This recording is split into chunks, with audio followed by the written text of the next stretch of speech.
জল্পনা চলছিল, অবশেষে অবসান ঘটল মুখ্যমন্ত্রীর হস্তক্ষেপে। কয়েক মিনিটের ফোনালাপে সিদ্ধান্ত বদল। রাজগঞ্জে 4 বারের তৃণমূলের বিধায়কের কার্যত মান ভাঙালেন তৃণমূল সুপ্রিমো। বৃহস্পতিবার সাংবাদিক বৈঠক করে জানালেন দলই তার কাছে বড়, দলেই থাকছেন খগেশ্বর। দলের সিদ্ধান্তেই প্রার্থীর পাশে দাঁড়ালেন তিনি। উনি যখন ফোন করেন আমার চেতনাবোধ ফুরে গেল, যে আবেগতাড়িতভাবে যেটা আমি বলেছি সেটা আবেগতাড়িতভাবে আমি বলেছি আমি আপনার দলেই করব, অন্য দলে যাব না। আপনি যা দায়িত্ব দেবেন সেই দায়িত্ব আমি পালন করব। 2001 সালে দাদা তুমি চিন্তা করুন, দল তোমার পাশে আছে, তুমি যাতে দলটা করতে পারো, প্রশাসনিক কাজে করতে পারো, সর্বতভাবে ইলেকশনের পরে তোমাকে সেরকম একটা দায়িত্ব দেওয়া হবে বলছে। একেবারে ভোলবদল। তৃণমূলের প্রার্থী তালিকা প্রকাশ হওয়ার পর থেকেই অসন্তোষ প্রকাশ করেছিলেন।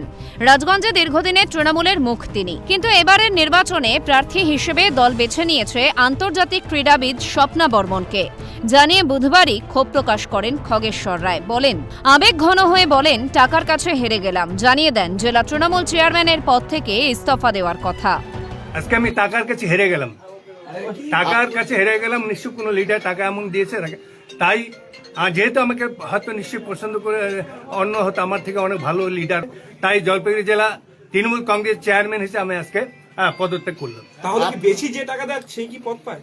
কে যে বেশি টাকা দেয় সেই তাই তো হচ্ছে, তাই যেটা প্রার্থী তালিকা জলপাইগুড়ি যেটা হলো তাইতে দেখছি যে কোনোদিন তৃণমূল দলটা করলো না, সেখানে আমার বিধান আমার প্রতি এরকম অবিচার করলো, তার জন্য জলপাইগুড়ি জেলার তৃণমূল কংগ্রেস চেয়ারম্যান হিসেবে আজকে থেকে আমি পদত্যাগ করলাম।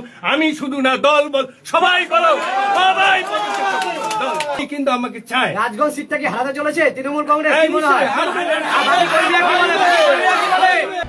বৃহস্পতিবার তৃণমূল কংগ্রেসের জেলা নেত্রী মহুয়া গোপ বলেন, জলপাইগুড়িতে 7টি বিধানসভার হয়েই প্রচার করবেন খগেশ্বর রায় এবং স্বপ্না বর্মন থেকে শুরু করে কৃষ্ণ দাসের হয়েও তিনি প্রচার করবেন। বললেন, সবটাই আবেগের বিষয়। আমরা আমাদের অভিভাবক সমূহ এখানে খগেশ্বরদা আমাদের দলের আবেগতাড়িত হয়ে কিছু কথা বলে ফেলেছিলেন এবং তারপরে উনি চেয়ারম্যান হিসেবে উনি আমাদের জেলার অভিভাবক, সুতরাং আমরা সবাই উনি আমাদের দেখাবেন। এখন 7জন প্রার্থী ডিক্লেয়ার, এখানে অলরেডি আমাদের বুলুদা মাল বিধানসভা ক্ষেত্রের প্রার্থী, আমাদের রামমোহন ময়নাগুড়ি প্রার্থী আছে ময়নাগুড়ি বিধানসভা কেন্দ্রে। তো এইটার সম্পূর্ণটাই আমরা আমাদের দাদার আশীর্বাদ দিয়ে আমরা সবাই মিলে একসাথে। 2009 সাল থেকে টানা জলপাইগুড়ির রাজগঞ্জ বিধানসভা আসন থেকে জয়ী হয়ে আসছেন তৃণমূলের জলপাইগুড়ি জেলার কনভেনার খগেশ্বর রায়। এবারও তাকেই প্রার্থী করা হবে এক প্রকার নিশ্চিত ছিলেন সকলেই। মঙ্গলবার প্রার্থী তালিকা ঘোষণা হতেই ক্ষোভের আঁচ বাড়তে থাকে রাজগঞ্জের তৃণমূলের কর্মী সমর্থকদের মধ্যে। কিন্তু সুপ্রিমোর হস্তক্ষেপে গল্ল বড়, মিটেছে কোন্দল। নির্বাচনের মুখে এই ঐক্যবদ্ধ বার্তা তৃণমূলের জন্য ইতিবাচক বলেই মনে করছেন রাজনৈতিক বিশ্লেষকরা। ঝিলম দেবের রিপোর্ট, ক্যালকাটা নিউজ।